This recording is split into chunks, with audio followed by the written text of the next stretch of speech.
Welcome to Technovation. I'm your host, Peter High. My guest today is Shannon Miller, the Executive Vice President of Jacobs Solutions and President of the company's Divergent Solutions unit.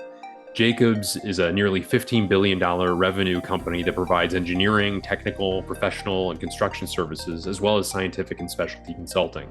Divergent Solutions aligns with the company's data solutions growth accelerator, serving as the core foundation for developing and delivering innovative next-generation cloud, cyber, data, and digital technologies.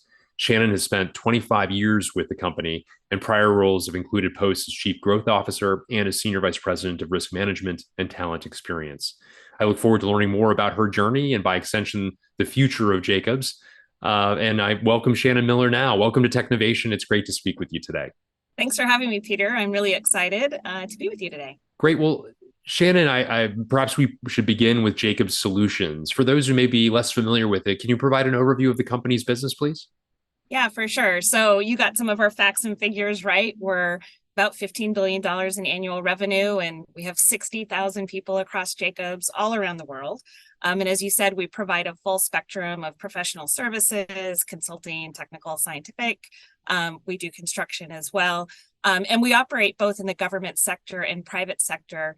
And really what we're focused on, and it's part of our tagline, is we're challenging today to reinvent tomorrow, really by solving the world's most difficult and critical problems in the space of creating thriving cities, creating resilient environments, driving mission critical outcomes, driving operational excellence and advancement in critical infrastructure across the world, and really supporting cutting edge manufacturing, turnarounds of organizations and the like. So we're really bringing solutions across a full spectrum of our customers all around the world. What's interesting is we started out as Jacobs Engineering in 1947. Our founder, Joseph Jacobs, was a chemical engineer, similar to myself. And he started out actually his career working for Merck, which is a large pharmaceutical company that's based here in the United States. And then when he started Jacobs in 1947, it was really to deliver solutions for our customers. And so actually we've recently changed our name from Jacobs Engineering to Jacobs Solutions, Inc. To really reflect what we're doing for our clients, which is really providing solutions to their most difficult problems, which as an engineer speaks to my heart. I became an engineer because I like solving problems.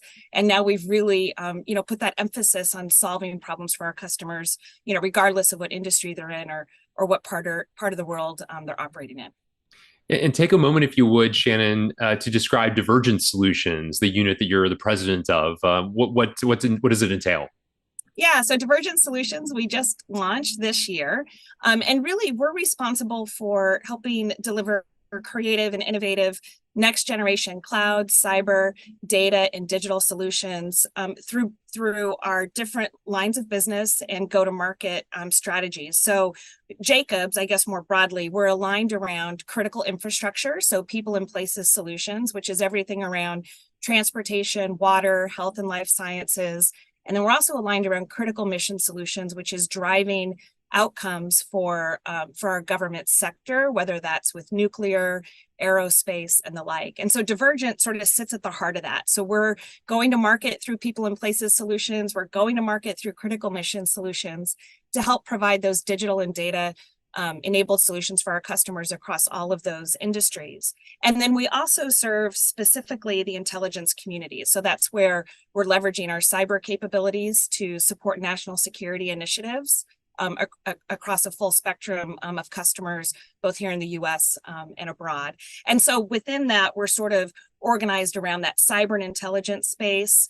We've got a products, technology, and software solutions group that's building those digital enabled products in concert with our two lines of business. And then we also recognize the need to have a consulting and advisory capability. And so we've got a technology and innovative solutions component where we're helping to provide data and digital consulting and advisory services across our full spectrum of customers here at Jacobs too.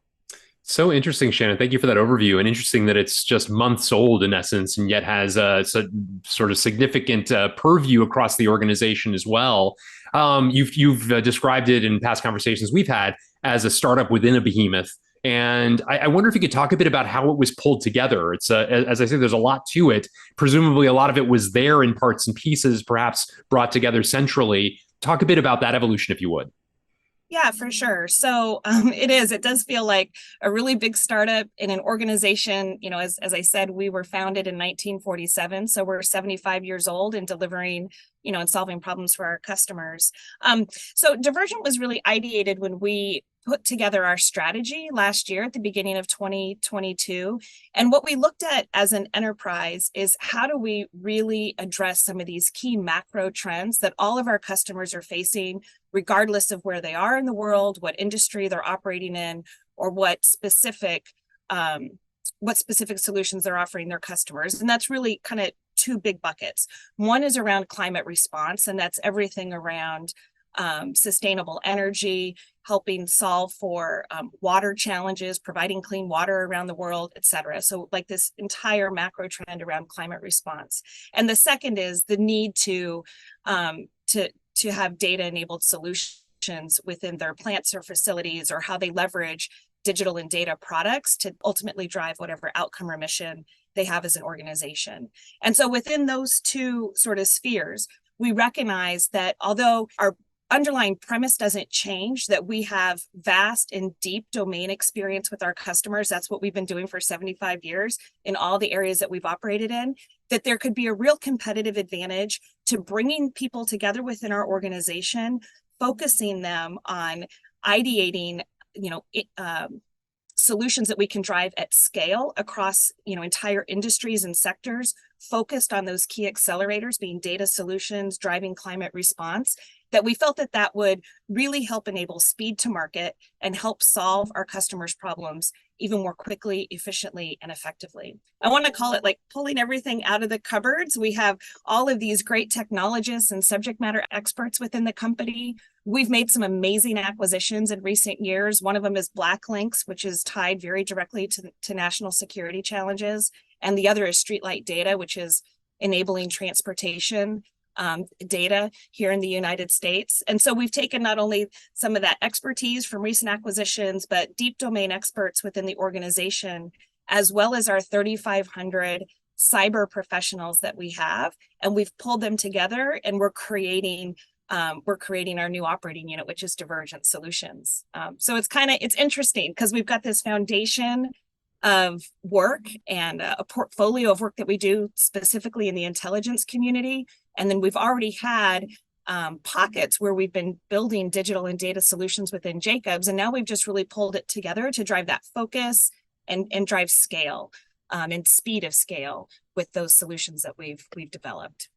And how have you thought about bringing in, you mentioned some of the SMEs, for example, that were there and brought into the organization. How do you think about the balance between existing staff who've been with the organization for years like yourself versus bringing in new leadership that maybe sort of understand where you're going, that perhaps have been to some of those places already, or bring a different level of expertise in one way, shape, or form? How do you think about that in terms of like the organically developing the existing staff versus bringing in talent? Yeah, so it's interesting, and it's a conversation that we have on a continuous basis. And I think it's really about balance, right? So there's this element that we don't want to get too far from the buoy of people that really understand the science of our client's business. Like that is the secret sauce to Jacobs. We have people that have been working with semiconductor clients or pharmaceutical customers or delivering critical missions for our federal government. We don't want to miss that intimacy with what problems our customers have and the challenges that they have. So that part's really, really critical. But then there's this element around driving discipline and building products and solutions that we can repeat and scale. And there's an art and a science to that, but that's a different sort of skill set. So we've got to bring in those product developers, people that understand software. We've also really focused on partnerships because we recognize that not everything needs to be created from scratch, that our competitive advantage is this vast domain expertise that we have with our customers. So partnering and building an ecosystem is really critical too. And then that's also really helped enable this attraction of new talent where they're excited about the missions that we're serving, the problems that we're solving for our clients. And they bring a different perspective, whether coming out of the tech sector or kind of a new engineer or a younger individual with a lot of career runway in front of them that they're already wired to be sort of data and digital enabled. And then also just more individuals that are really focused on from a purpose perspective around things like climate response and the like. So it's neat to get that balance. And with that, we think that we can really drive innovation and success. So I do think it takes a bit of that balance. The other component that I think is unique about this, and I'm really excited about where we're going, is this intersectionality between the work that we do for cyber and intelligence for national security and how we drive cybersecurity for critical infrastructure. That's a major area that we need to be focusing on to drive security in our infrastructure around the world. And I think we're not a party of one, but I think we're one company that's really looking at how we can leverage that skill and capability to drive innovative solutions across that spectrum as well. Interesting to hear you talk about the manner in which you thought about an ecosystem and in fact co-develop with your customers as well. And I wonder that as you innovate and as you work with clients to understand their needs, how do you think about the balance between naturally responding to what it is that they're telling you versus perhaps bringing new ideas that have not yet occurred to them as well? How do you think about the meeting in the middle of a variety of different insights in that fashion? Yeah, so I think a couple things. One is we have long-term relationships with our clients, and we've really been embedded in their organizations for many decades, right? So there's this element of, again, like that deep domain expertise, but you've got to drive innovation, which means you need to have outside perspectives. And that's another part that we're trying to drive with Divergent Solutions is we're building more cross-functional teams with experience in maybe water, working in transport, how we can leverage some of the foundations that we've looked at for maybe solving operations and maintenance challenges in a wastewater treatment facility and how that might apply to other critical infrastructure and say nuclear SMRs, right? So anyway, so that ability to drive cross collaboration of solutions is really critical. That's part of why if we pull that out of a market aligned approach and more centralize some of our solution development, it enables that cross pollination across the board. I think the other component is when you're trying to solve something at industry scale, so across say water or across transport, it also enables you to think about how we can leverage solutions more holistically and again, drive those for speed of scale going forward. You've mentioned in a couple of different settings the work that you're doing to help with sort of climate response, if you will, and sustainability and so forth. I wonder if you could maybe provide a little bit more detail as to some of the work done in those areas. Obviously critical for us all. And given the scale at which you're operating and the industries that you interact with, no doubt some really interesting and innovative things that are coming to light. Yeah, for sure. So one area that I'm really excited about and personally working with one of our customers is in the area of reducing energy in wastewater treatment facilities. So we announced a partnership with Palantir, I think late 2022, right when we launched Divergent Solutions. And what we're doing there is this goes back to that ecosystem that we talked about. So Palantir has a fantastic platform called Foundry that basically enables us to connect data from within a facility. So that's kind of a nice foundation layer. What Jacobs brings to it is we have this subject matter expertise. We've been operating wastewater treatment facilities for decades in lots of wastewater treatment facilities. So we know the science of how a wastewater treatment facility operates, and we have the operating experience as well. So we've combined that to build some algorithms and drive what we're calling intelligent O&M. Not a very fancy, sexy name, but it tells you exactly what it is, which is intelligent operations and maintenance of those water treatment facilities that's enabling us to drive energy savings. And it's amazing. I'm self-confessed engineer. When we look at the energy usage of these facilities before we've installed Foundry in our algorithms, the energy curve is sort of up here. The day that we go and implement it, you can see the energy usage drop. So we've been able to save easily 30% of energy expenditure on a wastewater treatment facility. And there's literally tens of thousands of these facilities just in the US alone. And if you think about the impact that can have on a carbon footprint, our ability to just reduce energy cost is huge. The other thing that we're doing with that same platform is around chemical savings. So of course, with a wastewater treatment plant, you need to sterilize or sanitize the water. Oftentimes that's with chlorine. And so we've been able to prove that by leveraging things like meteorological data, as well as other components of operating a wastewater treatment facility, we can significantly reduce chemical cost, which has a big impact from an environment perspective as well. And then lastly, the other part that we're working on there, but it takes a little bit longer to prove out that use case. It's not quite as quick as just reducing energy cost or saving chemical savings, is around predictive maintenance on facilities. So if you think about just the overall supply chain of what it takes to operate some of these plants, we're able to more predictively maintain pumps, blowers, valves, instrumentation, which of course reduce costs, reduces a carbon footprint of a facility as well. That use case alone is just really exciting. It's showing the value of a partnership. It's leveraging our experience and domain expertise, and our customers are actually really excited about it, which is fantastic. Fantastic indeed. I wonder if you could also take a moment and describe how do you work within the rest of the organization? You mentioned the ecosystem approach you have with a variety of partners outside of the organization. Obviously, you are a part of a larger entity, as you described earlier on. How would you describe the partnership across the various parts of of Jacobs Solutions itself? Yeah, absolutely. So we really go to market in two ways. So we either go to market, say, directly as Divergent Solutions. So we serve the intelligence community, like I spoke about earlier. So we have those long-term customer relationships with the IC community. So we continue to go to market in that vein. We have our account management, relationship-based management structure to continue to deliver value for those customers. The way that we also go to market is through I call it our beachhead of customers across people and places solutions and critical mission solutions.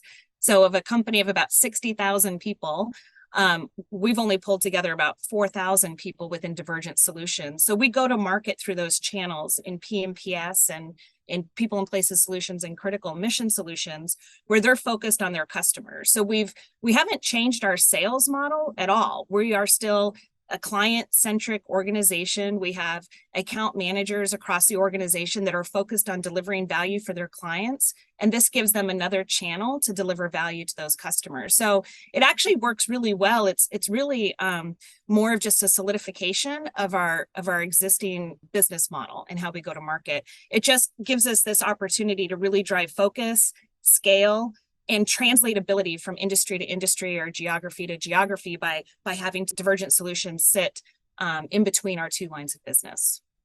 You've mentioned that part of the mandate is cyber-centric, and I wonder if you could take a moment to describe a bit about kind of your own perspectives there. Obviously, it's a remarkably dynamic space and incredibly important, especially in a data-centric business like a good portion of what you are developing is. How do you see that evolving, and what are some insights as to kind of what we're all living through currently, implications for large businesses and so forth? Yeah, absolutely. So I've worked in a lot of industries and market sectors in my nearly 25 years at Jacobs. But one of them that I've really started to learn recently is around the intelligence community and what we're doing specifically in cyber intelligence. And I'm not only humbled by the work that we do to support national security for, the United States, but our allies all around the world.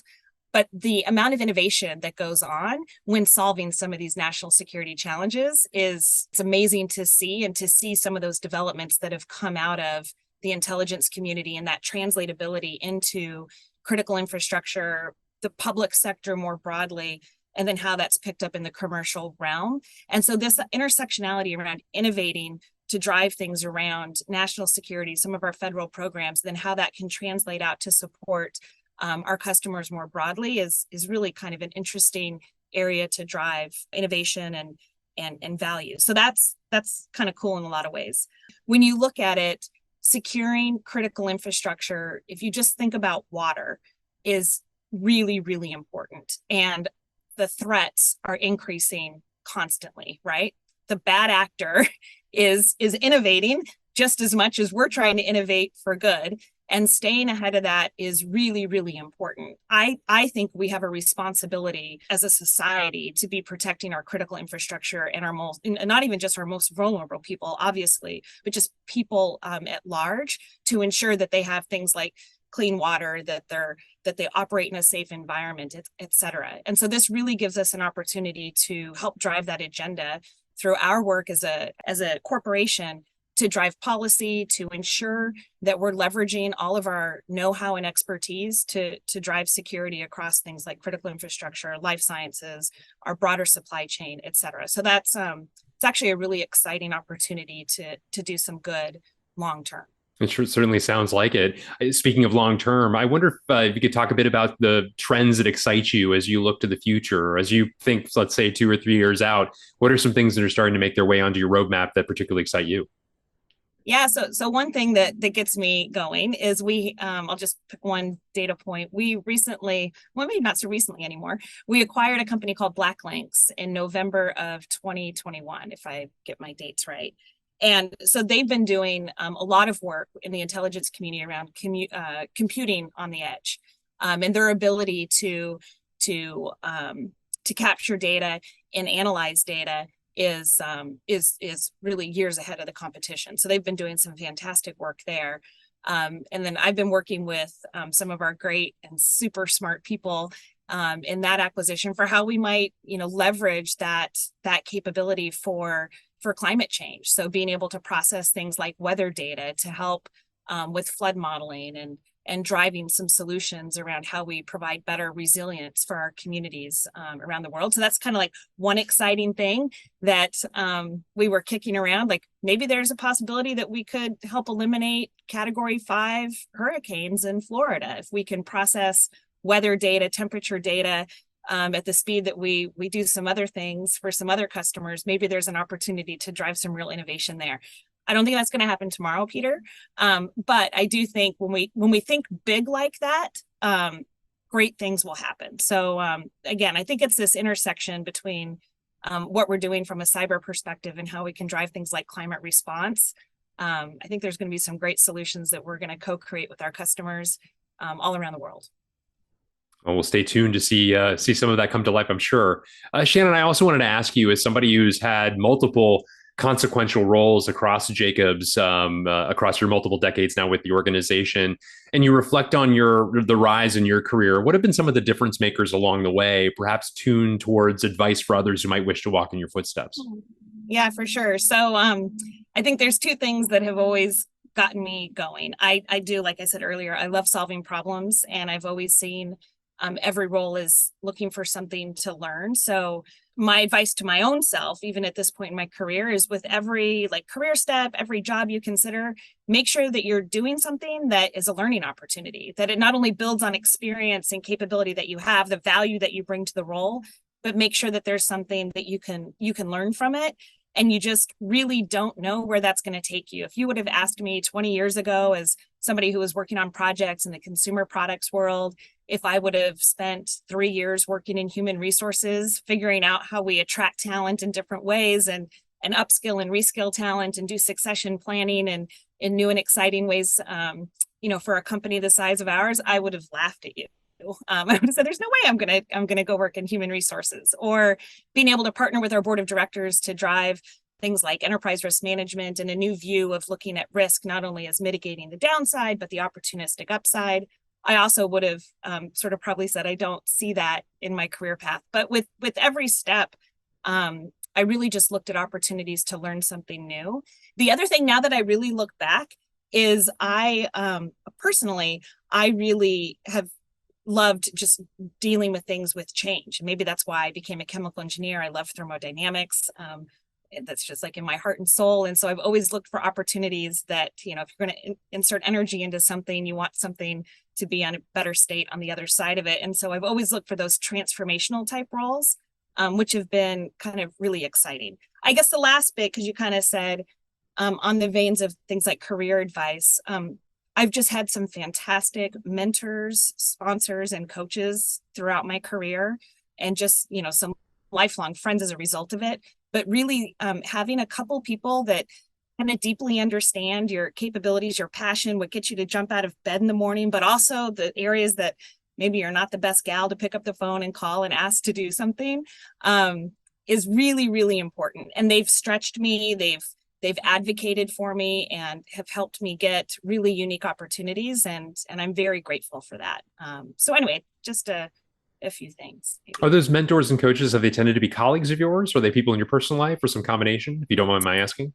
Yeah, probably a little bit of a combination. I actually think because most of them are colleagues and people that I've worked with around the world at Jacobs. Like this, my work and friend life is like kind of all jumbled up in the same. Like when you move around and live in a whole bunch of different countries, your friends end up being other expats in different parts of the world that you're actually working with as well. But so definitely a lot of them are colleagues. Some are retired and moved on, or maybe in another organization.